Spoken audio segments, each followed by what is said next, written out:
Olá, sejam muito bem-vindos. É um prazer estar aqui com vocês. O meu nome é Rafael Gali e hoje, pessoal, nós vamos apresentar aqui uma palestra sobre os direitos da mulher no ambiente de trabalho, né? Vamos descrever aqui para vocês a igualdade entre o homem e a mulher no ambiente de trabalho e eventuais regras específicas para a mulher. Antes, pessoal, de iniciarmos aqui a nossa palestra, gostaria de me apresentar formalmente aqui para vocês. Como eu disse, o meu nome é Rafael Altafingali, eu sou advogado de formação, atuo na advocacia na área trabalhista e na área acadêmica eu possuo um mestrado em Direito e Relações Internacionais e também outras duas especializações, uma em Direito do Trabalho e outra em Educação Ambiental. Atualmente, além da advocacia, eu ministro também aulas aqui no Uniceb Interativo na disciplina de Direito do Trabalho. Tá bom, pessoal? Bom, vamos começar então a falar sobre os direitos da mulher no ambiente de trabalho. Antes ainda de entrarmos nas regras específicas sobre isso, é importante descrevermos um pouquinho sobre a história do direito do trabalho, bem rapidamente, né? Lembrarmos aí um pouco da evolução do direito do trabalho até os dias de hoje. Okay? Se lembrarmos aí, se pegarmos a época da escravidão, por exemplo, os escravos, eles não possuíam nenhum direito trabalhista. Os escravos, eles eram considerados objeto de propriedade, objeto de compra e venda do proprietário rural. Eles se sujeitavam a toda e qualquer regra de trabalho, abusiva, por sinal, claro, a castigos, enfim, e não possuíam qualquer direito trabalhista. Já um pouco mais à frente, na época da servidão, por exemplo, onde nós tínhamos já trabalhadores livres, também não tínhamos direitos trabalhistas. Os servos, eles eram trabalhadores livres, mas que não tinham nenhuma norma de proteção ao seu trabalho. Também se sujeitavam a toda e qualquer regra do senhor feudal. Então vejam que também não tínhamos qualquer leis de proteção ao trabalho. Já vindo mais à frente também na história, na época da Revolução Industrial, já no século XVIII, no chamado sistema liberal, no surgimento das grandes indústrias, onde surgiu também o trabalho assalariado. Nessa época, também não se remontam leis de proteção ao trabalho. Nessa época, houve já o surgimento do trabalho da mulher nas indústrias, né? Houve um grande aproveitamento da mulher no trabalho, nas indústrias, mas não tínhamos leis de proteção ao trabalho, né? Muito menos ao trabalho da mulher. Na verdade, vigorava nesse período o chamado sistema liberal, ou seja, as partes tinham liberdade para estipular o contrato de trabalho. E o contrato de trabalho tinha força de lei entre o empregado e o empregador. Então é claro que o empregador, sendo a parte mais forte da relação, estipulava cláusulas no contrato de trabalho benéficas a ele. E o empregado, como não havia nesta época leis de proteção ao seu trabalho, se sujeitava às regras impostas no contrato de trabalho. Então, pessoal, na época da Revolução Industrial, nós tínhamos sim o trabalho assalariado, mas o empregado se sujeitava a abusivas jornadas de trabalho, abusivas regras de trabalho, enfim, não tínhamos leis de proteção ao trabalho. E também lei de proteção ao trabalho da mulher, que é o tema em foco aqui, né? Somente a partir já do século XIX e início do século XX, com a chamada nova era social, é que surgiram as leis trabalhistas, né? A partir do momento em que o Estado passou a intervir na relação de trabalho, criando leis, é que surgiu o direito do trabalho, criando leis de proteção ao trabalho, de proteção ao trabalho do menor, ao trabalho da mulher, é que surgiu o direito do trabalho.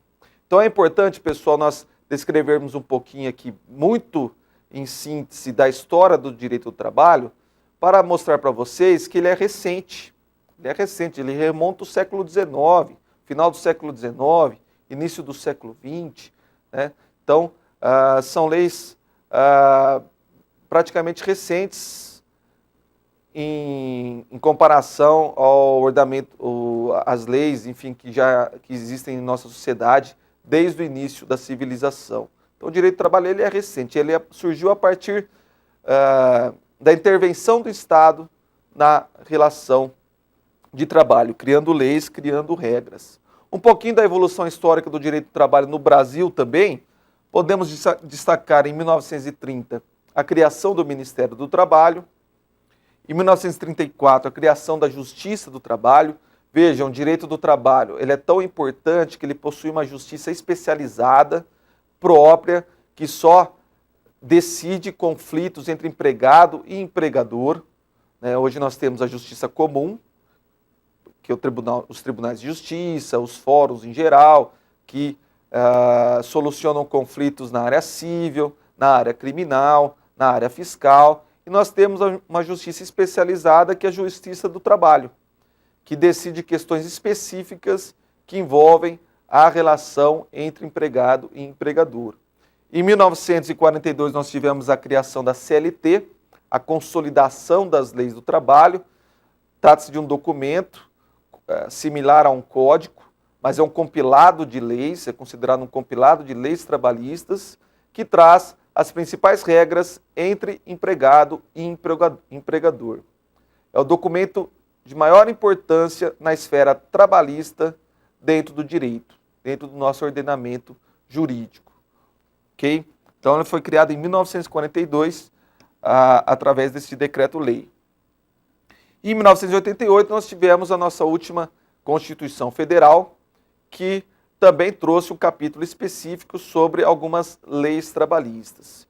Okay? Então, esse foi um resumo, um panorama da evolução do direito do trabalho no Brasil, principalmente na década de 40 com a CLT e depois, na década de 80, a Constituição Federal veio a consolidar as leis trabalhistas através de um artigo específico, o artigo 7º, que traz os direitos sociais, os direitos trabalhistas, reforçando o que está disposto na CLT.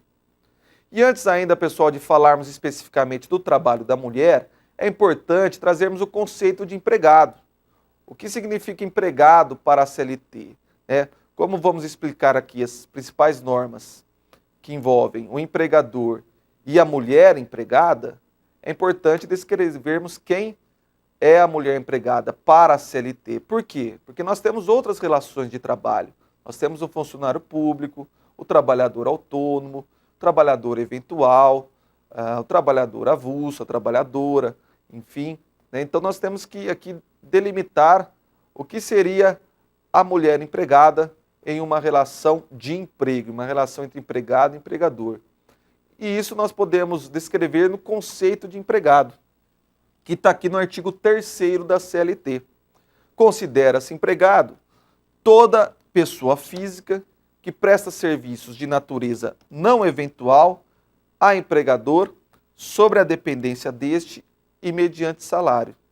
Então vejam, para caracterizar uma relação de emprego, eu posso destacar aqui a existência de 4 requisitos indispensáveis que demonstram que naquela relação existe um emprego e não uma outra relação de trabalho, como eu citei para vocês. Quais são os requisitos que eu posso destacar? Pessoa física, o empregado é uma pessoa física, subordinação, sob a dependência deste, continuidade, presta serviço de natureza não eventual e o salário. Então, pessoal, são 4 requisitos indispensáveis que caracterizam a existência de uma relação de emprego e não uma outra relação de trabalho, uma outra relação de prestação de serviço. São os 4 requisitos fundamentais. Pessoa física, então não existe um empregado, uma empregada, pessoa jurídica. Subordinação, a mulher empregada, ou os empregados em geral, eles recebem ordem do empregador. O empregador possui um poder de direção sobre o empregado. É claro que não pode ser de forma abusiva, haver um abuso de poder. Nós vamos falar na palestra de hoje sobre assédio moral. Então não pode ocorrer aí um abuso de poder, mas existe uma subordinação. Continuidade, o trabalho, a relação de emprego ela é contínua, ela ocorre todos os dias. E a remuneração, ou seja, existe o pagamento de um salário. O empregado, a mulher empregada, recebe um salário mensal. E com relação, pessoal, à mulher empregada. Em um primeiro momento, eu posso destacar para vocês o artigo 5º da Constituição Federal. A nossa Constituição Federal, no artigo 5º, ela traz os direitos e garantias fundamentais do ser humano.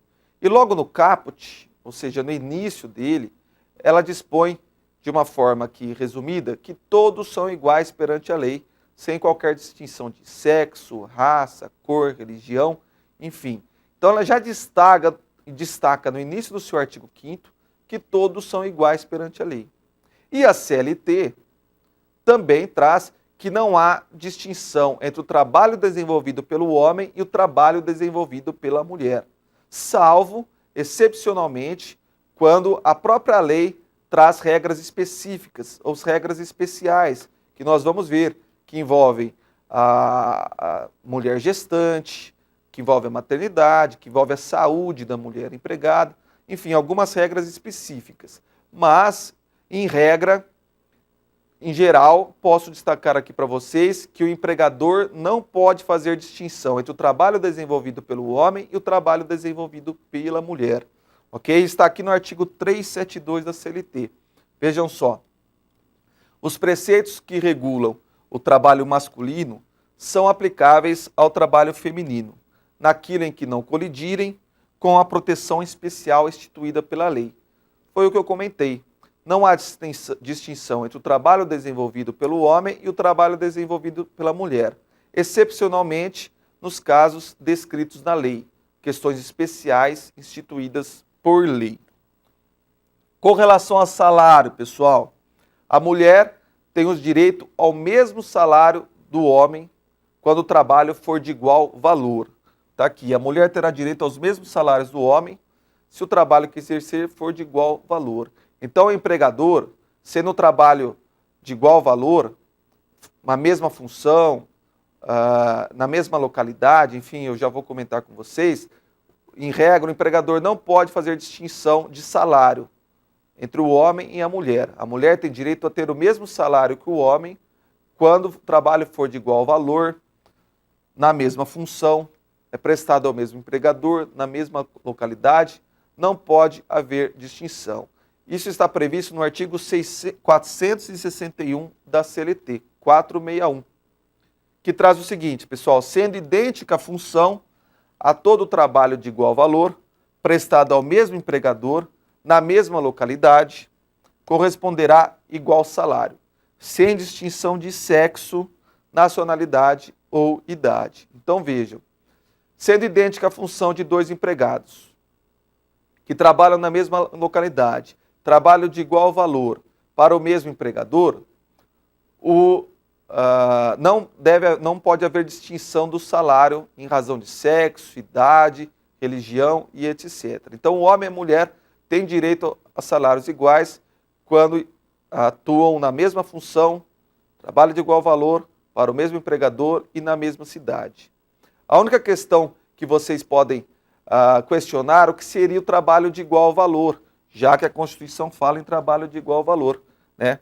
Eu trouxe aqui para vocês o conceito de uma autora, uma jurista, de notável saber jurídico na área de direito do trabalho, que é a professora Alice Monteiro de Barros, que destaca o seguinte na sua obra Curso de Direito do Trabalho. Trabalho de igual valor é aquele realizado com igual produtividade e com a mesma perfeição técnica, entre pessoas cuja diferença de tempo de serviço não for superior a 2 anos. Então vejam, pessoal, a CLT não especifica o que seria trabalho de igual valor, né? Então, isso abre margens a questionamentos, a questões subjetivas, enfim, a entendimentos diversos sobre o que seria trabalho de igual valor, né? E muitas vezes isso pode acarretar eventual distinção de salário entre homem e mulher.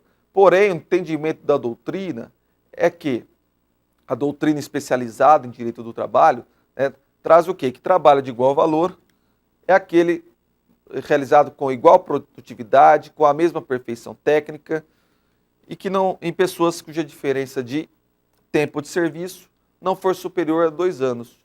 Então, 2 empregados que estão na mesma empresa, com o mesmo tempo de casa, o homem e a mulher, né, estão na empresa com o mesmo tempo de casa, têm a mesma qualificação técnica, a mesma formação, a mesma graduação, pós-graduação, enfim, né, e trabalham e têm a mesma produtividade, né, enfim, são funções idênticas, com a mesma produtividade, com o mesmo tempo de casa, com a mesma qualificação técnica.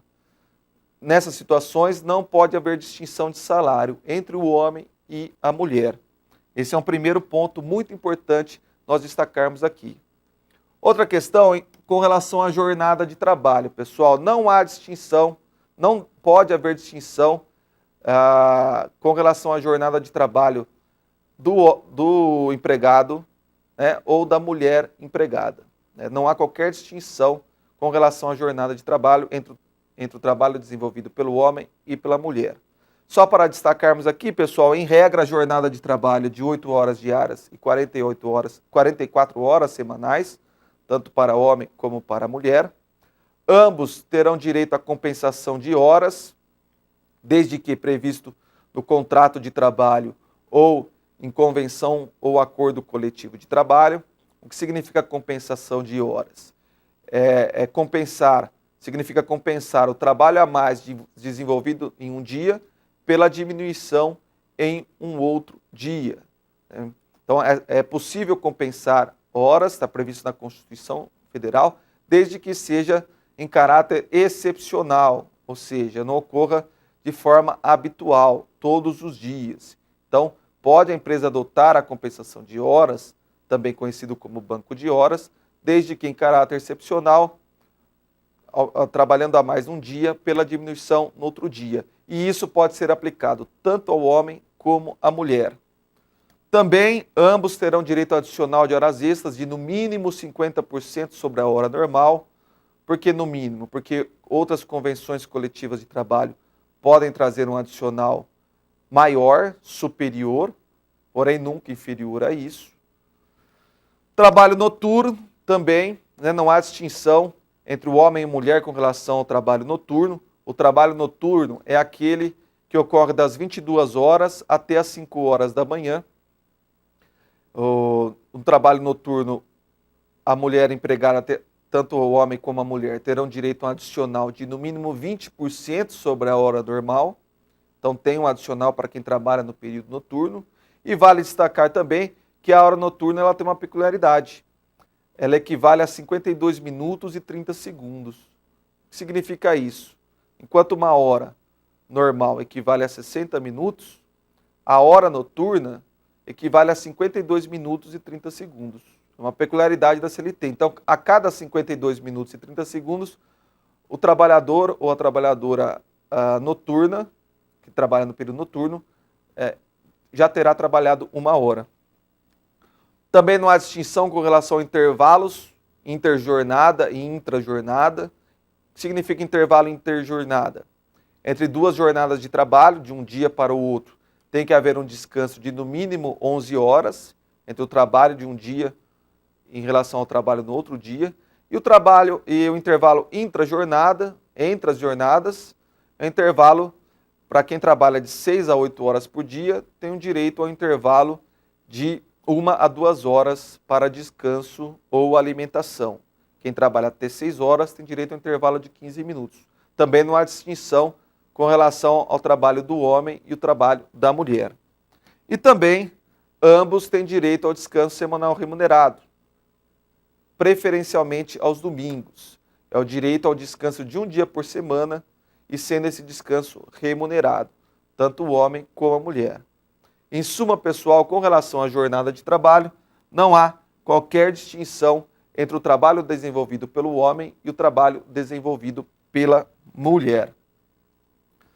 Importante, pessoal, destacarmos a questão da empregada doméstica ou dos empregados domésticos.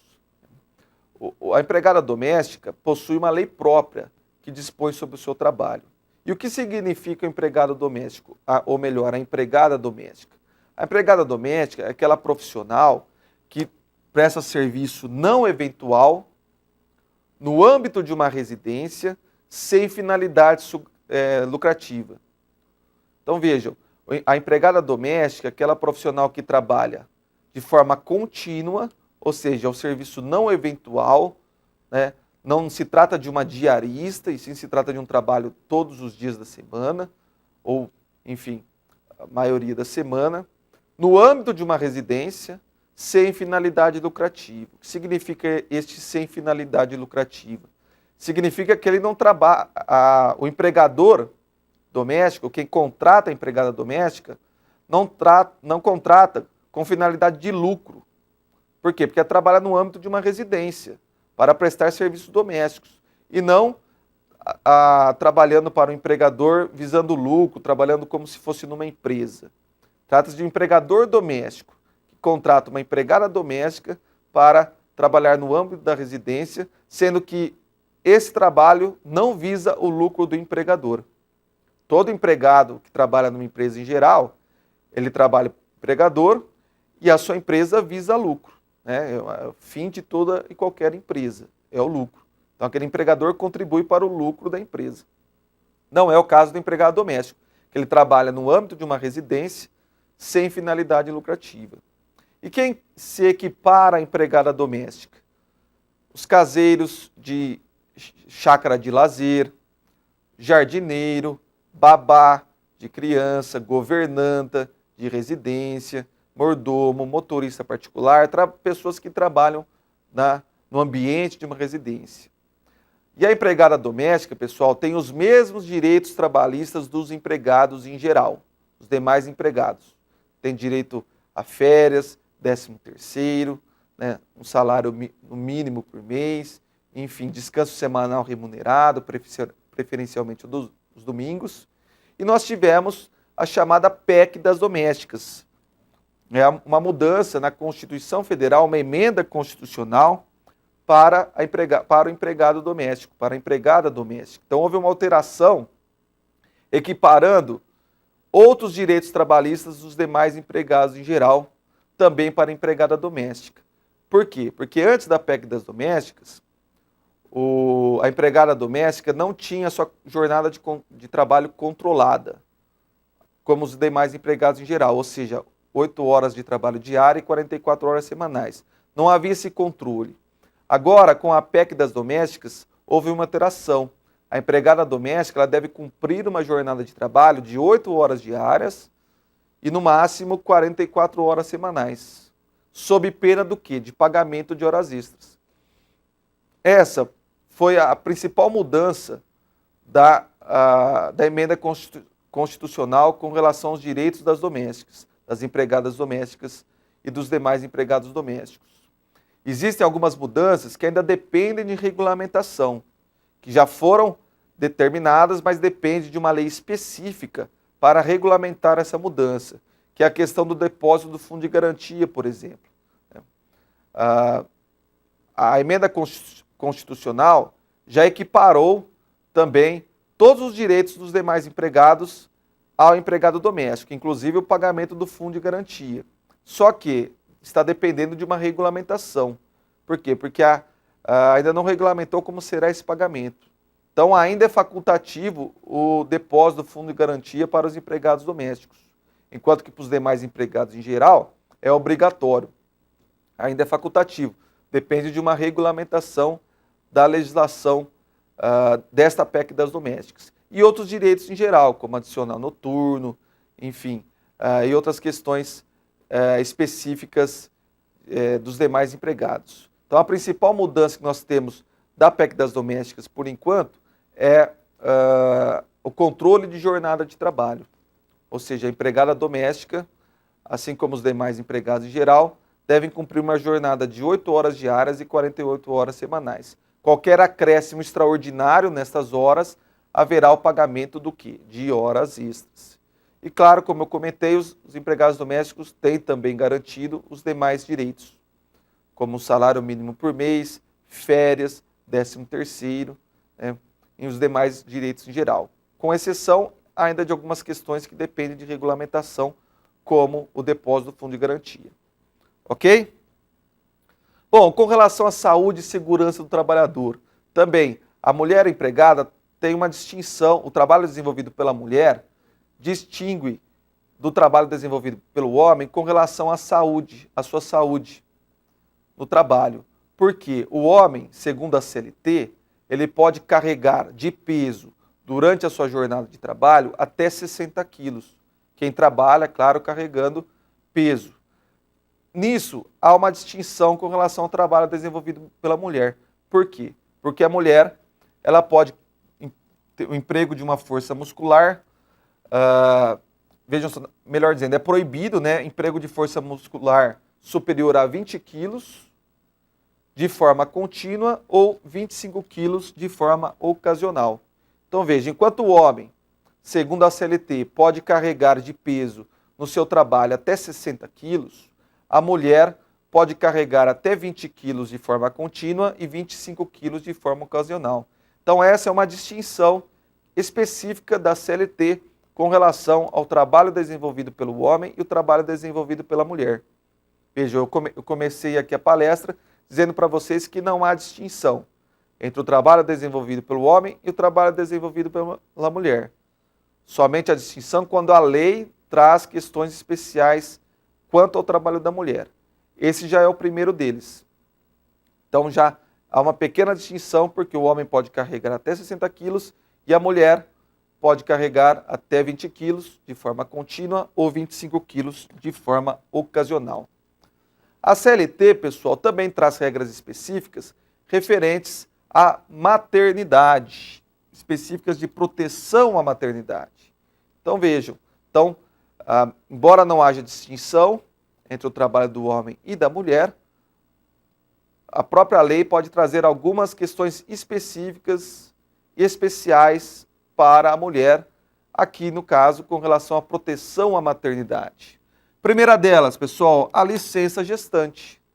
A mulher tem direito à licença gestante de 120 dias, que pode ser prorrogada até 180 dias se a empresa onde ela trabalha for vinculada, adepta de um programa do governo chamado Programa Empresa Cidadã. As empresas que aderem a esse programa concedem para a mulher empregada, gestante, a licença de 180 dias. E com isso ela consegue alguns descontos, algumas isenções tributárias. Então veja, essa é a primeira grande distinção. Na maternidade, a mulher tem direito à licença gestante de 120 dias, prorrogável a 180. O homem tem direito a uma licença paternidade de 5 dias. O afastamento para o início da licença gestante pode ocorrer a partir do 28º dia de gestação e antes do parto ou até antes do parto, ok? Ou um dia antes do início do parto, enfim. Outras normas específicas de proteção à maternidade. Estabilidade, outra questão que traz distinção entre o trabalho desenvolvido pelo homem e o trabalho desenvolvido pela mulher. A questão que envolve a estabilidade. A mulher tem estabilidade no emprego, desde o momento que ela descobre que está grávida até 5 meses após o parto. O que significa isso? Ela não pode ser dispensada sem justa causa, desde o momento que ela descobriu que está grávida até 5 meses após o parto. Então essa é uma estabilidade que se distingue do trabalho do homem. O homem não tem essa estabilidade, somente a mulher, para garantir uma gestação tranquila, enfim, para garantir o seu emprego neste período, um período de mudanças, no período em que haverá gastos após a maternidade, principalmente, garante-se a estabilidade no emprego desde o momento que descobre que está grávida até 5 meses após o parto. Vale destacar, pessoal, que essa estabilidade ela ocorre para as empregadas gestantes que possuem um contrato de trabalho por prazo indeterminado, que é a regra, e também para as gestantes que possuem um contrato de trabalho por prazo determinado. Ok? Então, aquela empregada gestante, aquela empregada num contrato de experiência, por exemplo, que descobre que está grávida, ela adquire a estabilidade no emprego. Aquela empregada gestante que possui um contrato de trabalho por prazo determinado, de 1 ano, descobriu que está grávida, informa o empregador terá estabilidade do emprego, desde o momento que informa o empregador da gravidez até 5 meses após o parto. E isso ocorre também durante o cumprimento do aviso prévio, trabalhado ou indenizado. Okay? Então, vejam, envolve tanto o contrato de trabalho por prazo determinado, como indeterminado e também durante o aviso prévio.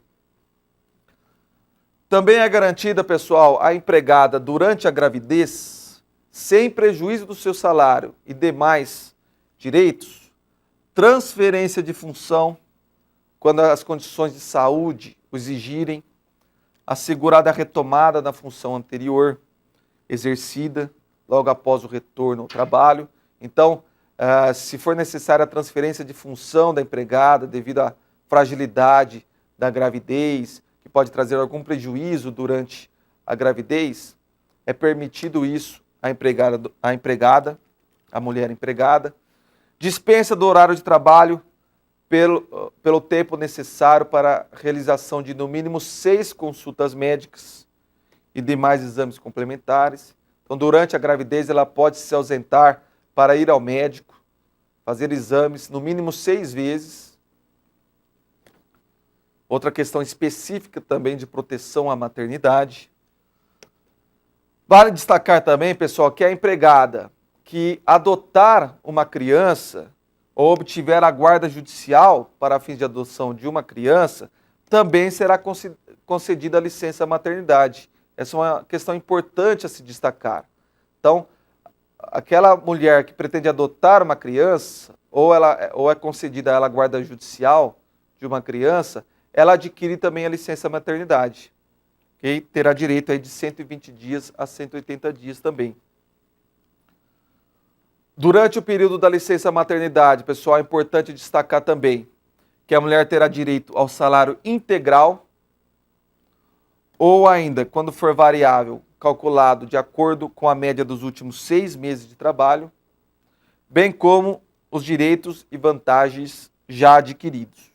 Então, durante a licença maternidade, ela continua recebendo seu salário integralmente, sem qualquer distinção.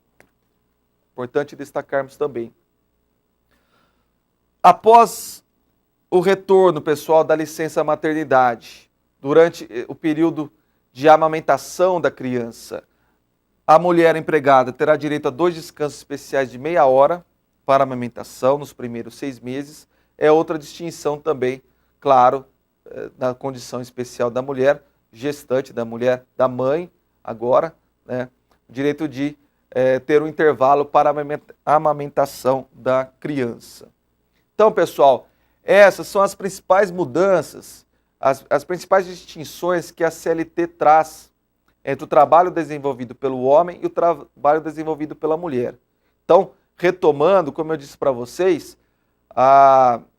tanto a Constituição como a CLT deixa bem claro que não há distinção entre o trabalho desenvolvido pelo homem e o trabalho desenvolvido pela mulher. O empregador não pode cometer qualquer tipo de discriminação entre o trabalho desenvolvido pelo homem e pela mulher.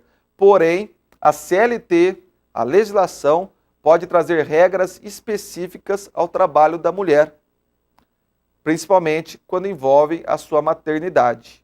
Então, nós comentamos aqui as regras específicas ao trabalho da mulher com relação à sua saúde, a questão de carregar peso, e a maternidade, a licença gestante, a estabilidade do emprego, a questões que envolvem a maternidade, ida ao médico, a amamentação. Então, essas questões específicas, a legislação pode trazer uma distinção. Porém, com exceção a essas questões, o empregador não pode fazer qualquer discriminação entre o trabalho do homem e o trabalho da mulher. E também não pode haver discriminação quando da contratação do empregado ou contratação de um empregado para a empresa. Vale destacar, pessoal, que o empregador ele possui uma responsabilidade trabalhista pré-contratual, uma responsabilidade que ocorre no período da contratação de um funcionário, possui uma responsabilidade contratual, que é durante o contrato de trabalho, e uma responsabilidade pós-contratual, que ocorre depois da contratação. E durante o período de contratação, não pode haver discriminação com relação ao sexo. Está previsto também no artigo 373 da CLT. Vejam só. Publicar ou fazer publicar anúncio de emprego no qual haja referência a sexo, a idade, a cor ou a situação familiar, salvo, claro, quando a natureza da atividade assim especificar, assim ou exigir. Então, aquela atividade só pode ser desenvolvida por um homem, enfim, a mulher, não, pelas condições físicas, enfim, mas em regra não pode haver discriminação na contratação com relação ao sexo, ou seja, só contrato homens para trabalhar na empresa, enfim, essa discriminação não é permitida. Recusar emprego também, promoção ou motivar a dispensa do trabalho em razão de sexo, idade, cor, situação familiar, estado de gravidez. Também salvo quando a natureza da atividade assim o exigir. Então não pode haver recusar emprego, né, promoção ou motivar a dispensa de um funcionário em razão de sexo, por exemplo. Nós vamos comentar aqui a questão do assédio moral. Situações como essa acarretam o chamado assédio moral, né? Trata-se de uma agressão à moral, à dignidade daquele trabalhador, passível, inclusive, de indenização. Também é vedado, com relação à contratação, considerar o sexo, a idade, a cor ou a situação familiar como uma variável determinante para fins de remuneração. Vejam, então discriminar para fins de remuneração o trabalho desenvolvido pelo homem e o trabalho desenvolvido pela mulher, formação profissional e oportunidades de ascensão profissional. A oportunidade de crescimento dentro da empresa, haver distinção em razão de sexo. É outra questão totalmente proibida pela CLT. Exigir também atestado ou exame de qualquer natureza para a comprovação de esterilidade ou gravidez na admissão ou permanência do emprego. Outra questão totalmente abusiva, totalmente ilegal, exigir atestado médico de gravidez para a contratação ou durante a contratação. Questões totalmente abusivas, ilegais, que acarretam o que eu comentei com vocês, o chamado assédio moral. Também é vedado, pessoal, ainda no artigo 373 que eu comentei com vocês da CLT, impedir o acesso ou adotar critérios subjetivos para deferimento de inscrição em concurso ou aprovação em concursos em empresas privadas em razão de sexo, ou ainda proceder o empregador ou preposto revistas íntimas nas empregadas ou funcionárias. Também existem questões que envolvem a revista pessoal. A revista pessoal numa empresa, ela só é possível quando, para determinadas profissões, quando prevista em convenção coletiva de trabalho, no contrato de trabalho, quando ela ocorre de caráter geral para todos os funcionários e não de forma específica para um determinado funcionário, de uma forma que não haja qualquer constrangimento, também, enfim, em situações específicas. Realizar revista íntima numa mulher empregada em situações específicas, em detrimento dos outros, é considerado uma prática totalmente abusiva. E essas questões, pessoal, essas questões abusivas, uma revista íntima, como eu disse para vocês, de forma discriminatória, em razão do sexo, ou não promover a ascensão na empresa em razão do sexo, não qualquer alteração salarial ou distinção salarial em razão do sexo, acarreta o chamado assédio moral. E o que significa o assédio moral, pessoal? Assédio moral é toda e qualquer conduta abusiva manifestando-se, sobretudo, por comportamento, palavras, atos, gestos, escritos, que possam trazer um dano à personalidade daquele empregado, daquela empregada, ou melhor, daquela empregada, à sua dignidade, ou ainda à integridade física ou psíquica de uma pessoa. pôr em perigo o seu emprego ou degradar o ambiente de trabalho.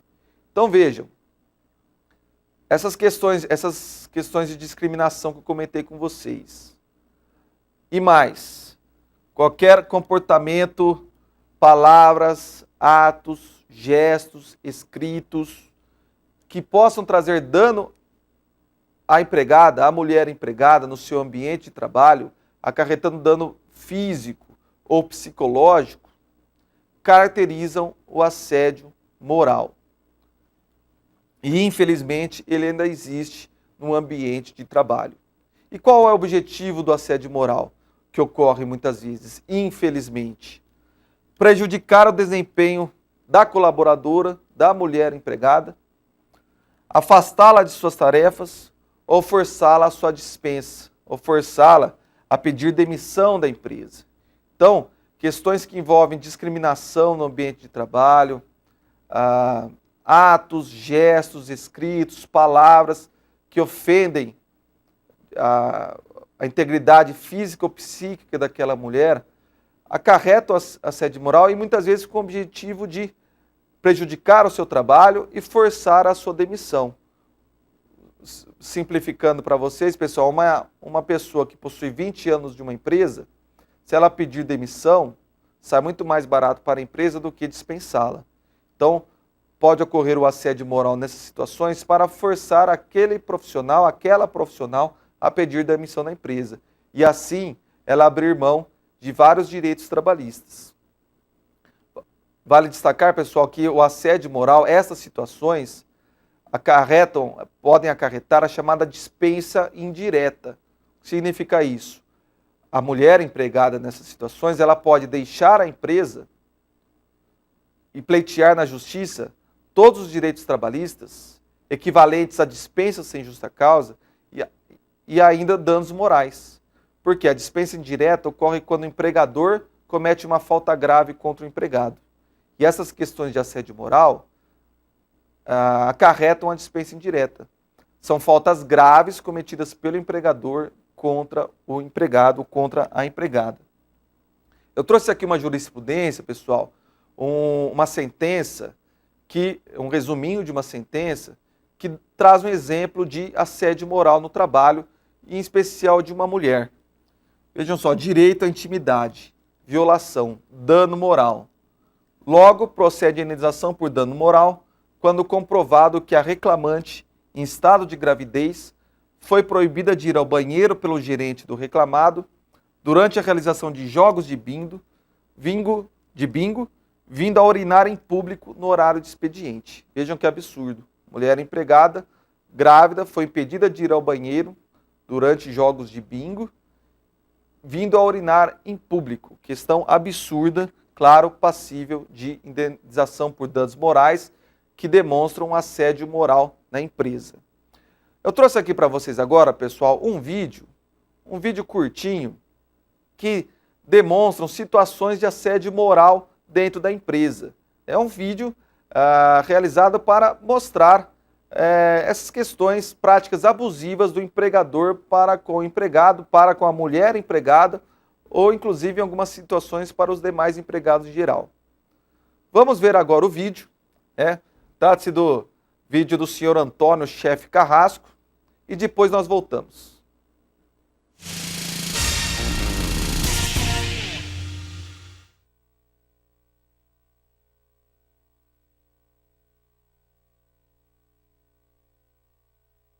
Muito obrigada.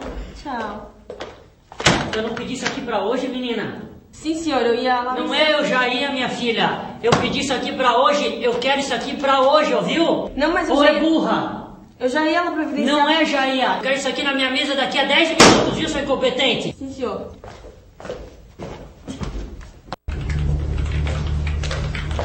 Ô, Débora, olha só.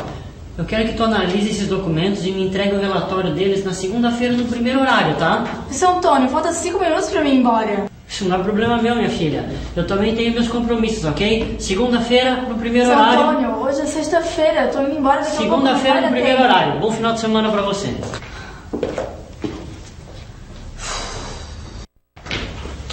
Seu Antônio, eu vim trazer esses relatórios que o senhor pediu e O senhor dá uma olhada e depois me dá um feedback. Pode deixar, dona Suzana. Depois eu te dou um retorno. Pessoal, eu chamei vocês aqui porque eu quero pedir para vocês que a partir de hoje ninguém mais converse com a Valesca.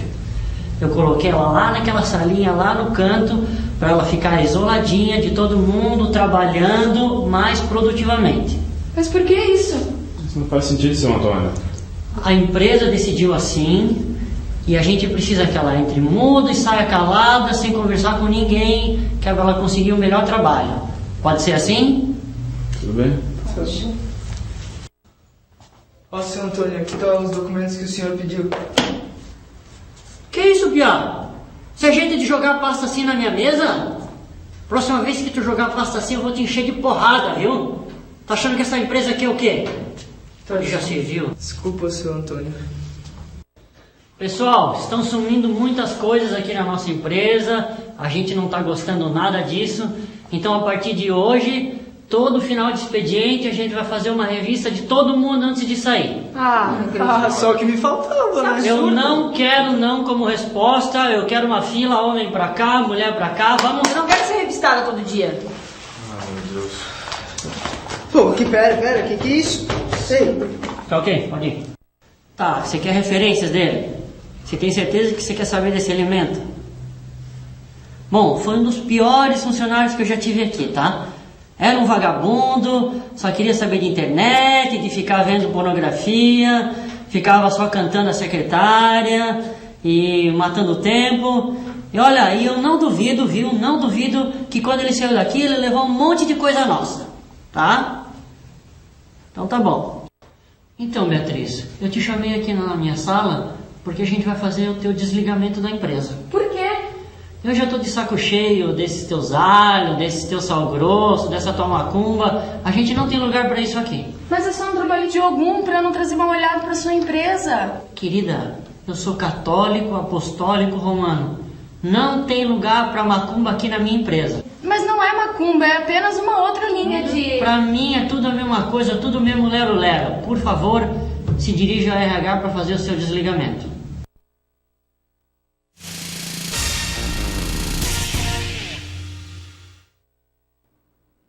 Bem, pessoal, vocês viram, né? O senhor Antônio, chefe carrasco. Então, na verdade, este vídeo, pessoal, traz algumas situações do dia a dia do trabalho que acarretam assédio moral, né? Que acarretam uma ofensa física ou psíquica ao empregado. Nós vimos questões que envolvem o trabalho da mulher, assédio sexual, né? Aquela situação com aquela colaboradora, a grosseria, a revista íntima. Então são situações que não são permitidas pela legislação brasileira, né, que só trazem prejuízo à vida em sociedade, né, prejuízo na relação entre empregado e empregador e principalmente danos ao empregado, aqui destacando a mulher empregada, né, danos que é a parte mais fraca da relação, né, da relação de emprego, danos físicos, psíquicos e às vezes por longos períodos. Né, por muito tempo a pessoa cria um trauma naquele ambiente de trabalho e esse trauma extrapola o ambiente de trabalho, chega na sua casa, com seus familiares, enfim, acaba passando por problemas sérios por toda uma vida. E questões como essa, pessoal, discriminação da mulher no ambiente de trabalho, ocorrendo isso, acarreta o quê? O dano moral. Restando comprovado assédio moral, a mulher discriminada, ela pode pleitear o quê? Uma indenização pelos danos morais sofridos. O dano moral sofrido é esse sentimento negativo, essa dor experimentada pela pessoa diante deste ato, deste gesto, desta palavra, enfim, na verdade, da reiteração de atos, gestos, palavras do empregador no ambiente de trabalho.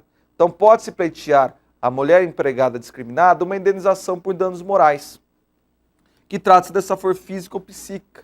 O que significa dor moral? É essa violação, é a violação à honra da mulher, à intimidade do empregado ou da empregada. E essa violação é passível de indenização. Com relação ao valor da indenização, pessoal, é claro que não existe uma tabela quanto a isso, não existe uma regra, não existe um valor específico. O juiz do trabalho, ocorrendo uma situação deste tipo, ele analisará a dor suportada pela mulher empregada, a gravidade, a repercussão da ofensa e a condição social das partes. Ele analisará as provas trazidas nos autos, a dor experimentada pela vítima, a condição social das partes, a repercussão dessa situação e assim sim aplicará uma indenização em situações como esta. Vale lembrar, pessoal, que a Justiça do Trabalho ela tem sido severa em atos de discriminação contra a mulher, de assédio moral ou ainda de assédio sexual, que eu vou comentar aqui com vocês. Então a Justiça do Trabalho tem sido severa, tem aplicado indenizações justas, duras, graves para o empregador que comete estes atos. Por quê? Deve-se acabar, deve-se banir, deve-se extinguir situações como essa. Nós devemos viver num ambiente de trabalho sadio, buscando a qualidade do colaborador, de vida do colaborador, tanto o homem quanto a mulher, dando oportunidade para ambos os sexos, não havendo qualquer discriminação com relação ao trabalho por eles desenvolvidos. Por quê? Porque, enfim, deve ser tratado com igualdade, não pode haver qualquer tipo de discriminação. E com relação ao assédio sexual, pessoal, para terminar, a CLT não traz um artigo específico sobre assédio sexual. O assédio sexual, ele é considerado crime, está previsto no Código Penal. E eu trouxe aqui para vocês um conceito de uma jurista, a professora Maria Helena Diniz, sobre o que seria o assédio sexual. Seria o ato de constranger alguém com gestos, palavras ou com emprego de violência, prevalecendo-se de relações de confiança, de autoridade ou empregatícia, está aqui na relação de emprego, com o escopo de obter vantagem sexual. Então, numa relação de emprego, o empregador que constranger a mulher empregada com gestos, palavras ou com emprego de violência, prevalecendo da relação de emprego, por ser a parte mais forte da relação, com o escopo, com o objetivo de obter alguma vantagem sexual.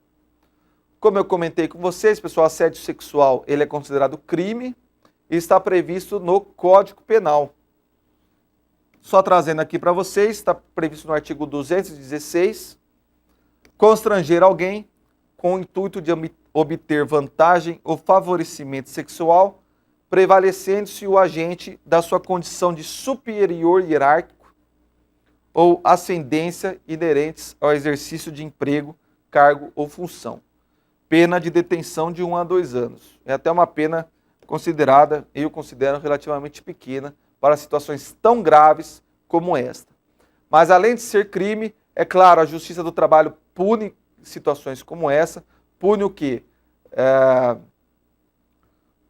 Condenando a empresa no pagamento de uma indenização para aquela mulher empregada. E além disso, pode-se denunciar ao Ministério Público do Trabalho, a empresa pode sofrer outras multas administrativas, enfim, essas questões devem ser rechaçadas e punidas. Cabe às empresas, pessoal, cabe às empresas ter uma relação de harmonia com os seus funcionários e sem praticar qualquer ato de discriminação entre o ato desenvolvido pelo homem e o ato desenvolvido pela mulher. O trabalho de um e o trabalho de outro. E como evitar o assédio moral nas empresas, pessoal?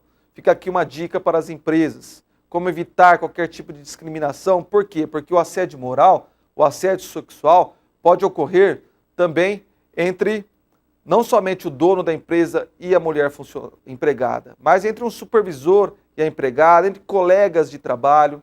Como evitar isso? Transparência da empresa, regras claras, a empresa possui um código de ética claro, disseminado para todos os funcionários, um contrato de trabalho com regras específicas com relação ao comportamento dentro da empresa, informação disseminada, treinamento dos funcionários com relação a essas questões, evitando assim qualquer tipo de discriminação, mecanismos de denúncia. Uma mulher que sofreu algum assédio, ela tem um local onde ela possa realizar uma denúncia quanto a isso. E além disso, sigilo nessa denúncia, ou seja, que a empresa apure os fatos de forma sigilosa, abra uma sindicância, puna os culpados, rapidez na solução dos impasses e integração das diversas áreas, ou seja, uma empresa realizar a integração das áreas, né? E assim os colaboradores irem se conhecendo e irem se respeitando, ok? E assim trazendo um ambiente de harmonia e de igualdade na empresa entre os seus funcionários. Então, pessoal, eu trouxe aqui para vocês, eu queria destacar aqui que, em regra, o empregador não pode fazer qualquer distinção entre o trabalho desenvolvido pelo homem e o trabalho desenvolvido pela mulher, somente quando a lei traz essa distinção, as questões específicas que eu disse para vocês. O empregador deve evitar qualquer ato de discriminação, desde a contratação e durante o contrato de trabalho e pós-contratual também, após a saída da mulher empregada da empresa. Então a legislação, além de proibir, cabe à empresa evitar qualquer tipo de discriminação entre o homem e a mulher no ambiente de trabalho. Eles devem trabalhar, os dois são iguais perante a lei, não deve haver distinção entre eles, e como eu comentei, devemos viver em um ambiente de harmonia, de igualdade, dando oportunidade para todos, aqueles que merecerem devem ter a ascensão profissional devida, uma remuneração justa, e assim, claro, todos irão contribuir para o crescimento da empresa e para o crescimento do país. Bem, pessoal, deixo por fim aqui uma bibliografia, algumas obras importantes do direito do trabalho, comentários da CLT, iniciação do direito do trabalho e o curso de direito do trabalho do Maurício Godinho, um grande jurista também. Fica para vocês como um estudo complementar. Essas são as principais as questões que envolvem os direitos da mulher no ambiente de trabalho. Eu gostaria de agradecer a participação de todos, pessoal. Até uma próxima oportunidade e ficamos por aqui. Tchau!